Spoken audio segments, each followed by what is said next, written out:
ನೀವು ಬಂದು ನೋಡಿ ಸರ್ ಒಂದು ಸೆಕೆಂಡ್ ನೋಡಿ. ಕುಡಿಯೋ ನೀರು ಸ್ವಾಮಿ, ಬೇರೆ ಏನು ಅಲ್ಲ.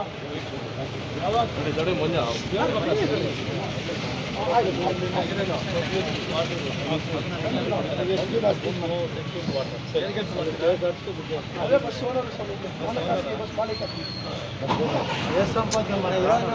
ಸ್ವಾಮಿ. ಅದ್ರ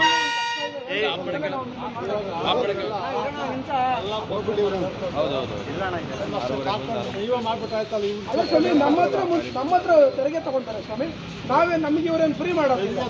ಹೌದು ಸ್ವಾಮಿ, ಸಾರ್ವಜನಿಕರಿಗೆ ತೆರಿಗೆ ತಗೊಂಡ್ಮೇಲೆ ಕುಡಿಯೋ ನೀರು ಕೇಳ್ತಾ ಇದೀವಿ ಅಷ್ಟೇ, ಬೇರೆ ಏನು ನಾವು ಕೇಳಿಲ್ಲ.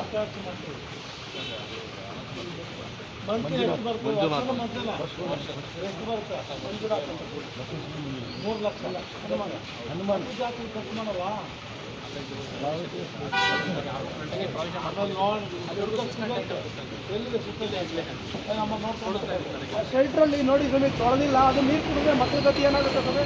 ನೋಡಿ ನೀವೇ ಒಂದ್ಸರಿ. ನಾವಿನ್ನೇನು ಕೇಳ್ತಿಲ್ಲ.